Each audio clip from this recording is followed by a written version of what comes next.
With that, it's my pleasure to welcome and introduce our keynote speaker, Mr. Brian Larkin.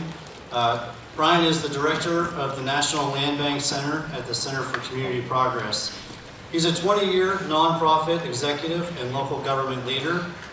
His passion for community development was ignited at age 21 when he was appointed to serve as a neighborhood planner. Yay, planning, urban planners. Didn't expect to get that much. To serve as a neighborhood planner and vacant land program manager for his home community of Flint, Michigan through the local initiatives Support Corporation and AmericaCorp. Since then, he served as a local government administrator and a program officer helping to build national community development strategies for improving resident quality of life. That work has included managing philanthropic efforts, programs, and partnerships for the Charles Stewart Mott Foundation, governors, local leaders, and midwestern land banks. In addition to being a distinguished professional, he also has a great first name. I think that there's an old proverb out there that you can never have enough Brians. I don't know if that's true, but I'll make it up. I agree with that. So please show your support and welcome to Brian Larkin.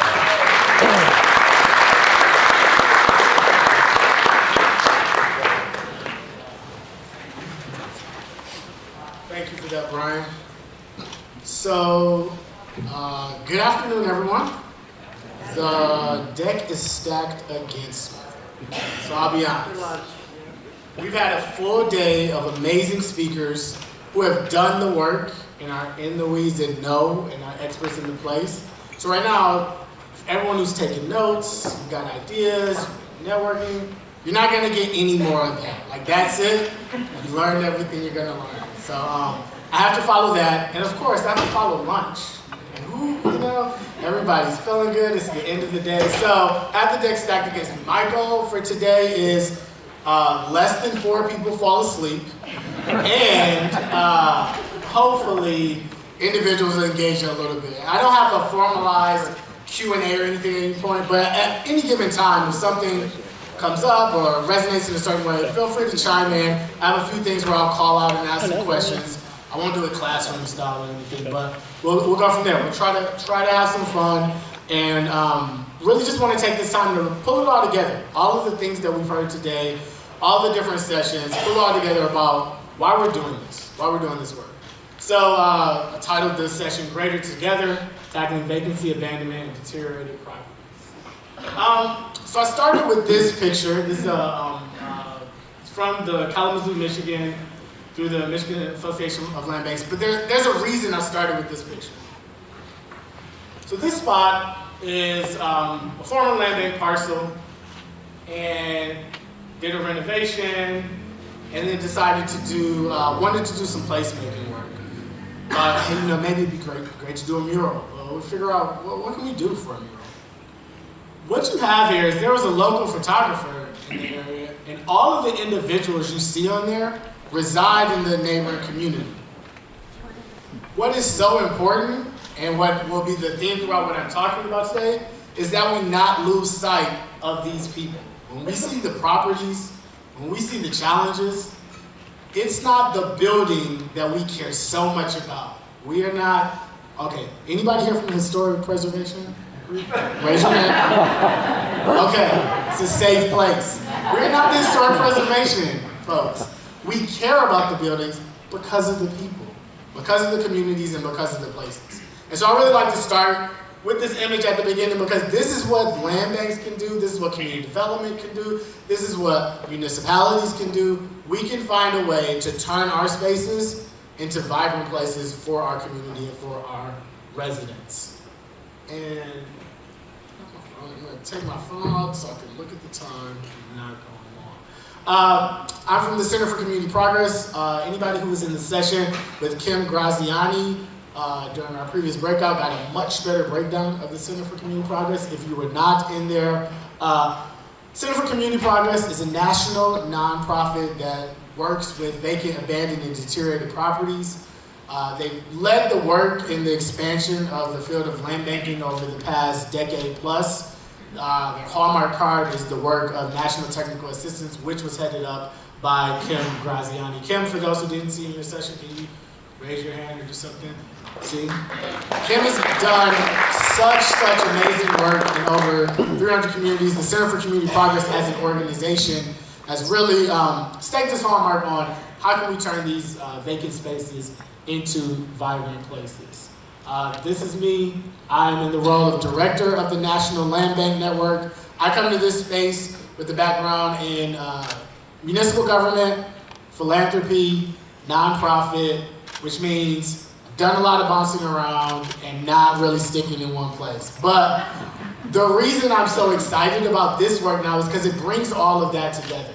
As you heard in the bio, I started with my first opportunity right out of college as a LISC AmericaCorp member at the Genesee County Land Bank.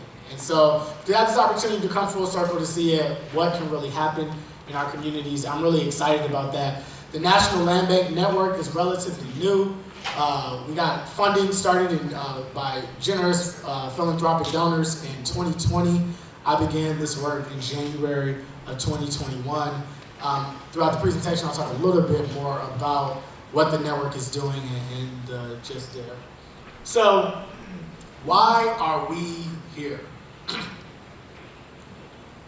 When you look at these images, and I'm going to take this off. Sorry. When you look at images such as this, I'm sure they have different responses. They have responses that come up against individuals of, why does this exist? Whose fault is this? What can I do about this? Who can I blame for this? How can I get away from this? Whose else problem can I make this? Those challenges are what we are fighting against. We as everyone in this space. Anyone who decided to take a full day to attend a Blight Summit is serious about dealing with these challenges. And I want to commend Brian and all the staff at the Westmoreland Land Bank and Redevelopment Authority for putting this together. We know how important it is.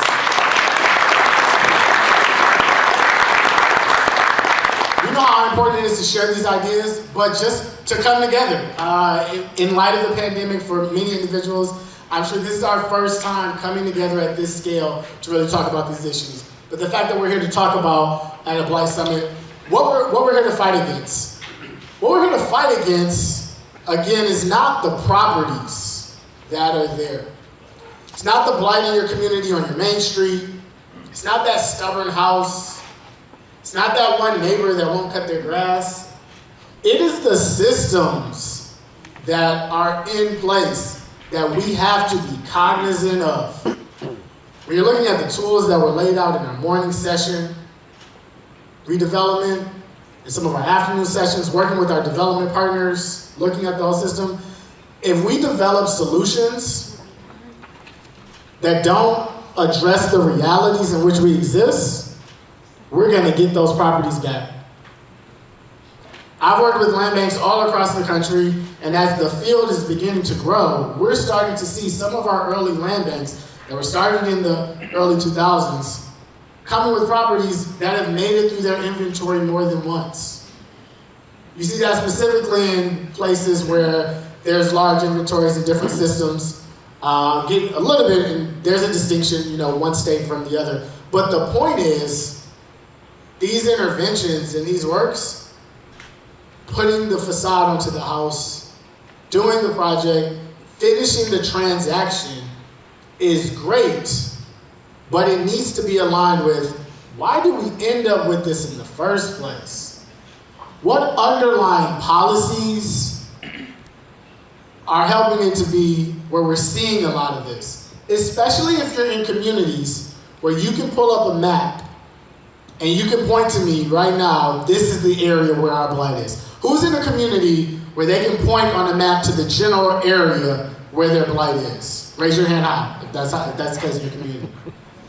That is not because of what person lives in those spots right now, or the specific owner that's in the space right now, or one bad actor.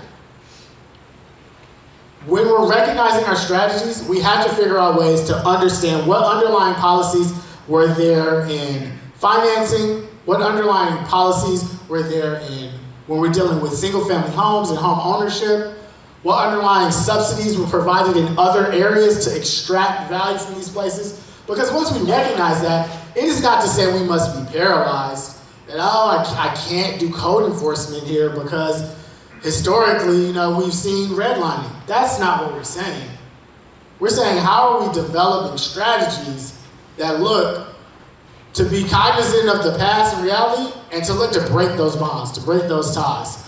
So again, for those of you who had the chance to see the previous session, if you ever see a presentation from somebody from the Center for Community Progress, you will see this. If you ever see someone from the Center for Community Progress, and you say, oh, I heard Brian Larkin speak from there, tell him I put this up there so I don't get fired, okay? This is really important because vacancy does not exist by itself. Vacancy doesn't just pop up. It's a system, and it feeds to itself. It's a feeder loop. And each of those signals are communicating a message, and they're reinforcing itself. And our strategies have to disrupt this loop. When we're looking at what we're redeveloping, when we're looking at who we're financing, when we're looking at where we're selling our properties, where we're enforcing the code, where we're building something new, we have to look at how are we disrupting this loop? How are we communicating messages to the market that these are places of value? How are we reinforcing equitable outcomes for the people who are there? Because when we do that, then we allow healthy systems so we can move on to other and greater challenges and move on. If we come in and work on our specific projects in the community, if we fix if we go and cut the grass at the house, and you can use grass as a perfect example. You've got a vacant lot in the community. You go in and cut that high grass because they have been calling you. The neighbors have been calling you. They're fed up. There's kids that are walking down the street. If you go in there and cut that grass, what have you done for the underlying challenge on why there was high grass in the first place? And a lot of times we have to be honest with ourselves. We have elected officials here. That may be the only tool you have right now, and it's better than nothing. But let's be honest with what's our long-term goal then, and how are we going to get there? And so that's really, really important. I want us to feel invigorated that, yes, we're dealing with big challenges, but there are innovative ways that we can go about this, and we can be honest. We can be honest about how we're doing it. We can be honest about what it is we hope to accomplish, and we can recognize when, hey, this is my first step. My first step is I'm going to cut the grass. But then I'm going to do a follow-up conversation to understand who's in that adjacent community. We'll figure out who the ownership of it is. Is it aligned with any other partners or programs? Is this ideal with some of our community development partners? And when in a lot of our smaller communities where those answers aren't readily available, you guys have the convening power to bring that table together. We heard in our opening session, I think it was in Washington, where we were talking about bringing the table of people together of the influential partners. Most of you know by first name who are the individuals in the community who own the properties, who are the individuals who have the capacity to do the work, who are the potential end users who are connected with them, getting them in the conversation and getting them together. While yes, I'm going to cut this grass today, I'm going to board this house up today, but then I'm going to bring this group together and start figuring out what tools do we already have in our communities to address that. So when we're looking at systemic vacancy in communities, we want to break that cycle. So now here's the Q&A piece. Here's where I want people to have a chance to engage. These next two slides, I want to talk about the transformative power of the built environment. And so right now, I want anybody, multiple people in the room, feel free to talk over each other and yell out, what comes to your mind when you see this? What word, phrase, thought, idea? Go ahead. Unsafe. What was that? Unsafe, disgusting. Others. Someone's leaving, abandonment. Is this occupied?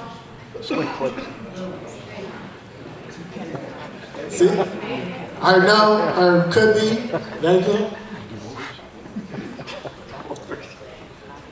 So, let's take this scenario. Someone is going to answer all of those questions whenever they see this space. They're not going to call and say, oh, well, how safe, building safety inspections, did you come in to see, are these gutters exactly where they should be?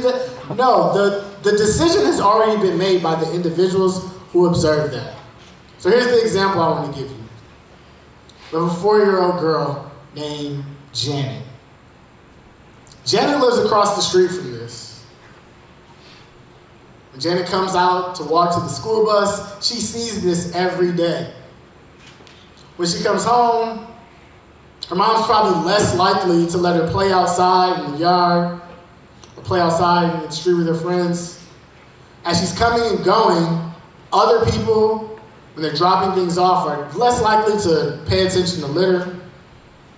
When Janet becomes 7 or 8 or 9 and playing with her friends, she's probably a little embarrassed to have her friends drop her off over. So now she's not going to the activities with the other friends because she doesn't want their mom and their dad to see where she's living, even though their house is really nice.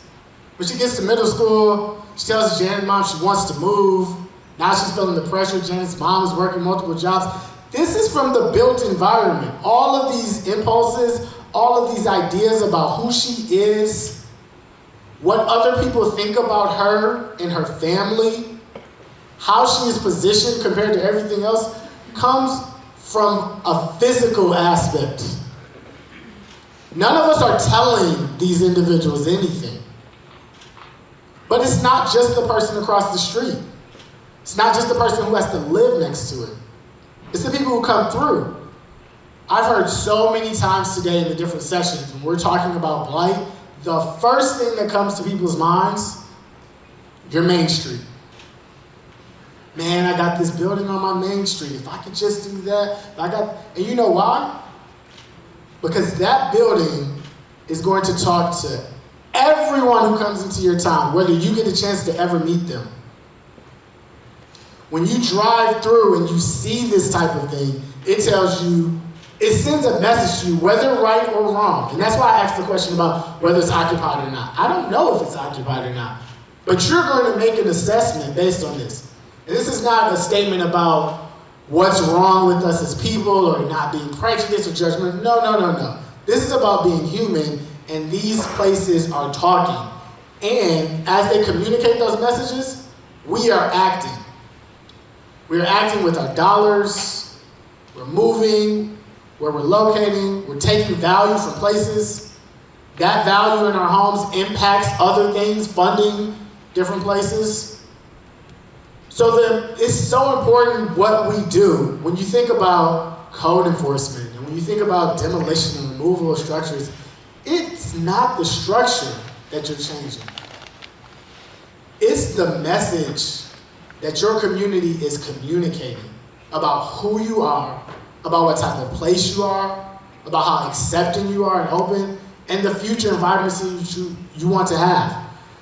It is my belief, and I share the organization I work for, believe that everyone deserves to have a quality of life that is free from deterioration like this.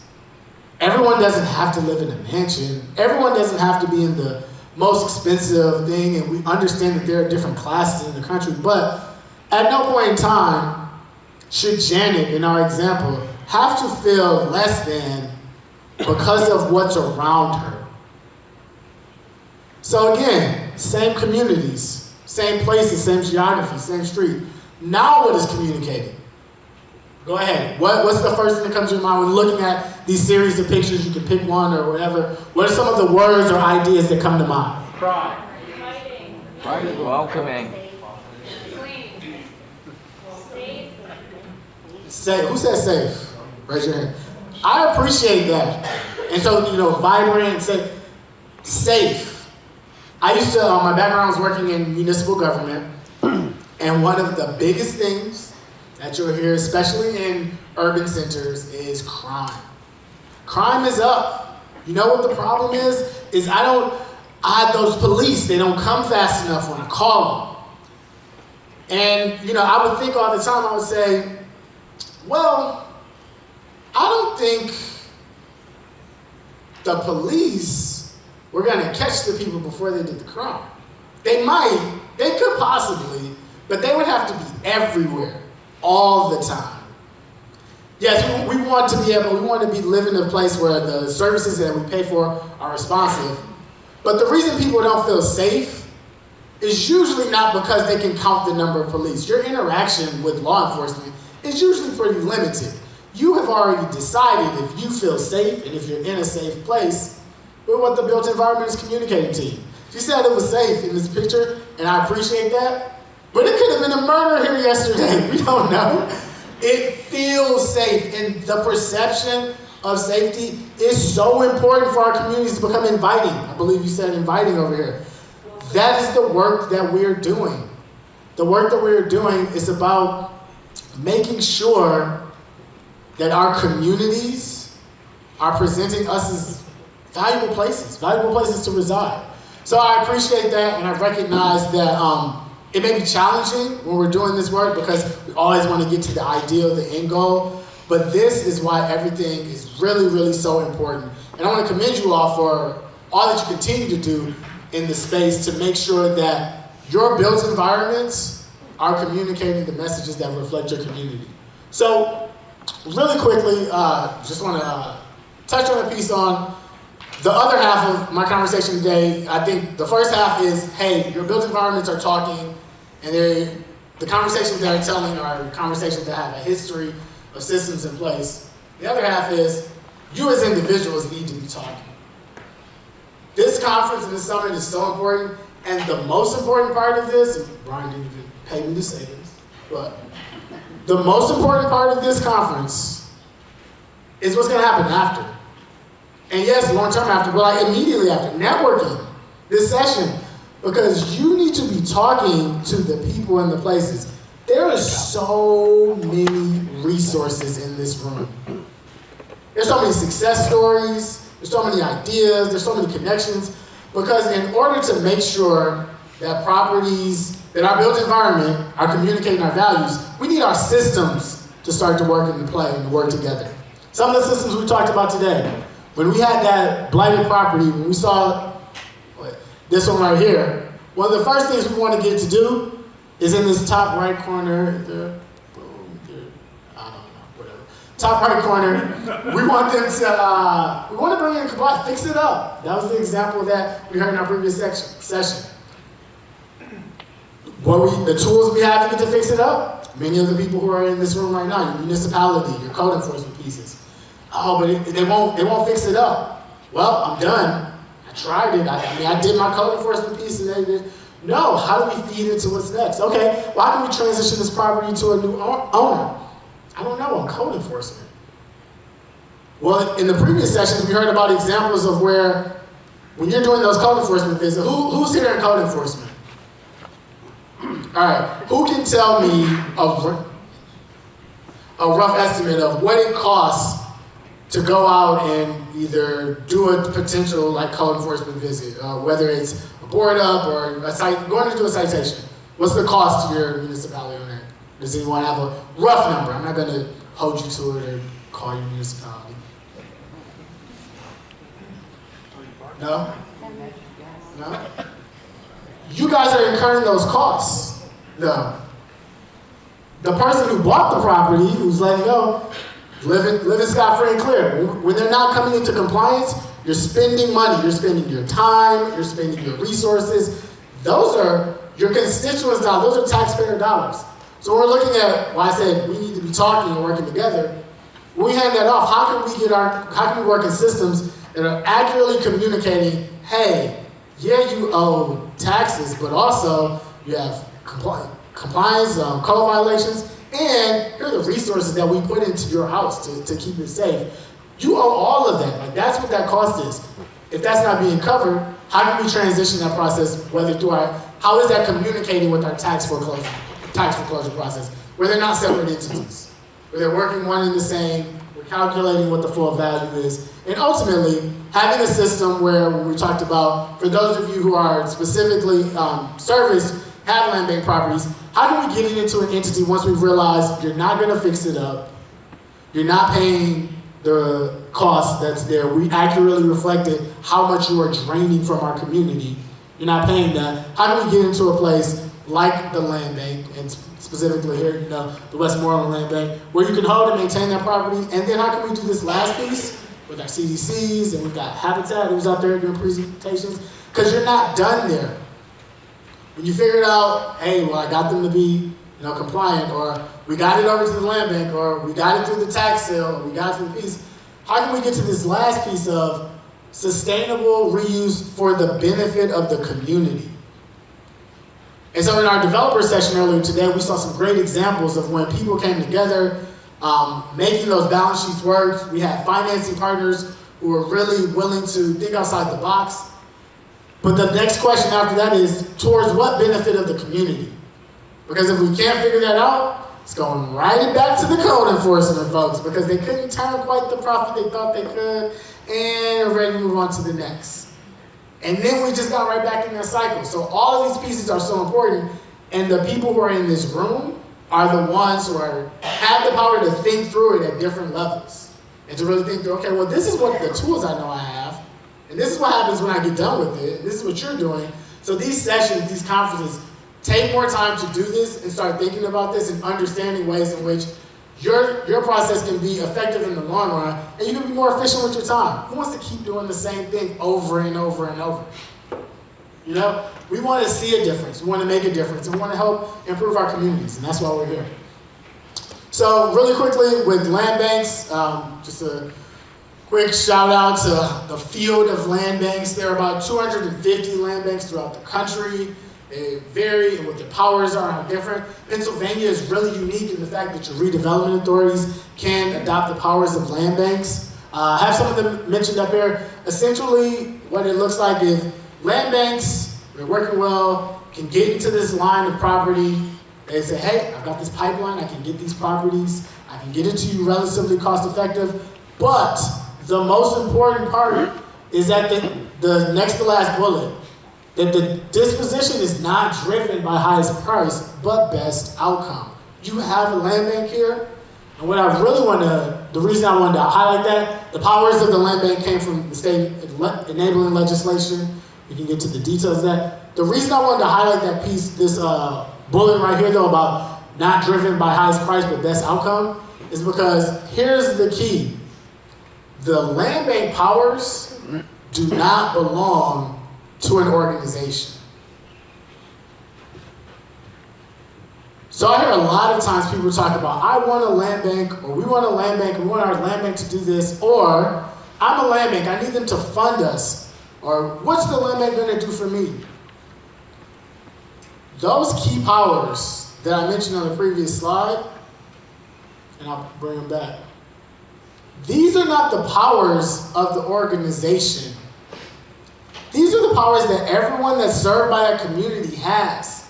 So if you're a CDC in a community with a land bank, guess what powers you have? You have the powers that the land bank has. That should be in your conversations.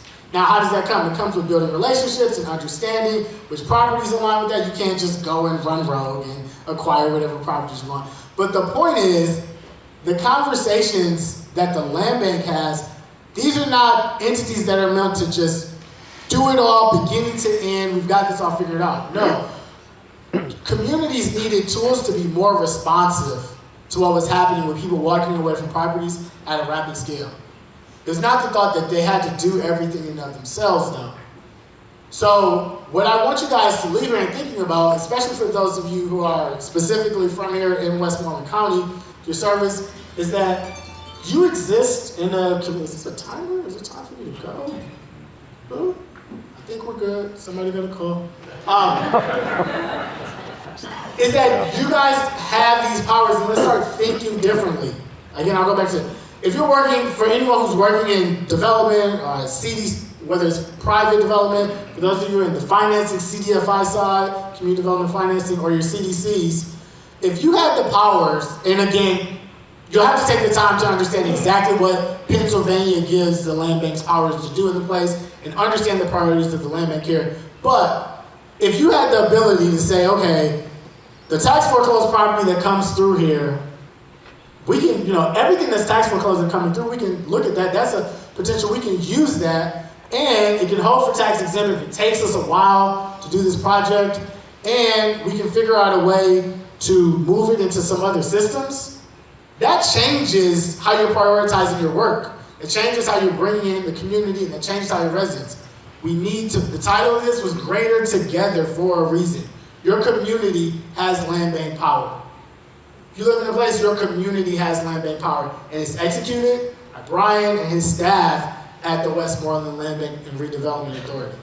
But your community has that power, and that's so, so important. And I want people to really think that and remember that when you live here, that the work that you're doing is the work of the community as a whole, and that the most successful projects and the most successful outcomes are those in which the community has the buy-in, and that you have activated them, that they are now owners in the places, and that you no longer have to strictly enforce, or you have to come up with the idea for the next great project, or you have to, where they are feeding those ideas. The people who are walking past the spaces every day, who are thinking about community gardens and open spaces, who are thinking about the family and turning multi-duplex houses into single-family homes because they want to stay and grow in place. Those ideas should be coming from the community, and these tools should be interchangeable. It shouldn't be relied on one organization and one entity to come up with the solution in all of these spaces. So, really quick, the field of land banks, just wanted to give this is an older one, that the inventory in land banks, people think about them as great, huge entities, and in some states, they have a lot of properties, but in most cases, they are really targeted and select and getting the inventories that they need for the projects that make sense. Again, the powers exist, they're ready. Let's use them where they make sense. They're being really targeted and innovative with that. And when we're thinking about, most of what I've shown today are different structures, and the built environment can speak to you. But the majority of resources in your communities that is unaccounted for, kind of there, is usually vacant land. So when you're coming up with your strategies about how you're revitalizing your communities, it's not just enough to figure out how to fix, rehab that old structure or what's going to be there. What are we doing with our open spaces? Our open spaces that are not ready to instantly be developed into a structure. Are we just leaving it there? How is it becoming an asset for the community as a whole? One of the last kind of things about land banks that really makes it so important to work with them is because look at who they're working with when they're disposing of their properties. Looking at community residents, local nonprofits, and local LLCs. It's funny, and it comes up in a lot of conversations when you look at some of the biggest challenges are finding, we have investors who are from outside the region. What's the number one state people always point to? Is like, they're buying them all up and the owners live California. California is like the big bad wolf of real estate for whatever reason. Land banks, on the whole, are not selling their properties to owners in California. I think I'm gonna add that as the fourth bullet here. But a national survey from land bank leaders said, hey, our number one people that when we sell a property, when we do that last transfer, the number one person is community residents, the people who live here, the people who are here in the space. So you think about it, we've got these tools, we're trying to disrupt these systems, and we're disposing of it in a way that normally wasn't happening before. And that's usually the goal a lot of you individuals have. So again, working together when those inventory and those processes make sense. For the most part, this is more research about the fact that land banks as a whole, again, to prevent us from thinking about, hey, you guys go and do this project on your own, it's, hey, let's work together, because they are the ones that are executing the work from the project, and we can align and support them in this space. Looking towards the end, a lot of the work, we're looking at what can happen in our spaces. There's the maintenance of the space, there's vacant lot reuse, but also there's jobs that are created on these projects, different activities. Thinking about being intentional with that system again. If you're looking towards revitalizing spaces or being a part of the solution, how is every aspect of that benefiting your community spaces? How are the jobs that are created aligned? We're here at a community college right now. We're working directly in skills trades and stuff. How are some of their work in the spaces aligning to support the work that we're having in there, revitalizing our spaces and communities? And as I wrap towards the end of the slides. I'll skip past these really quick and just want to get on this last one. Is Winnie still here? Winnie Branson over there, if you can raise your hand. Winnie and others have been doing some amazing work in Pennsylvania, and I just wanted to really highlight really briefly here that in addition to the specific land bank tools, there are funding resources that align with different sorts of projects.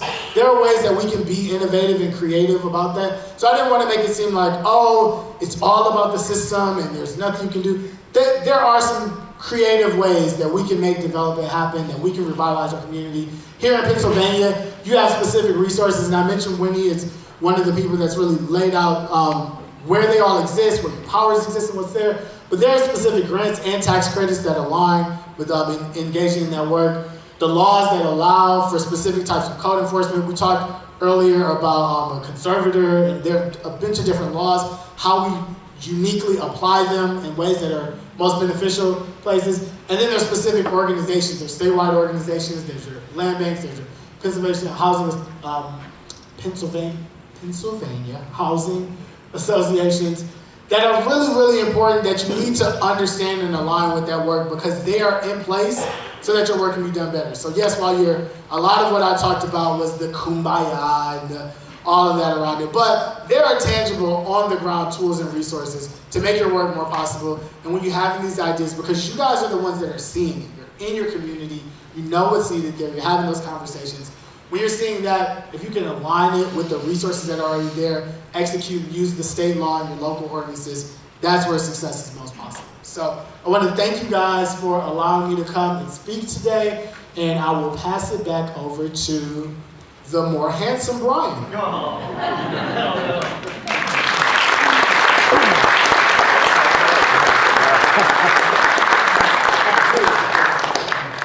If there's any questions for Brian, he's a national thought leader, so if you have any burning questions, now's the time.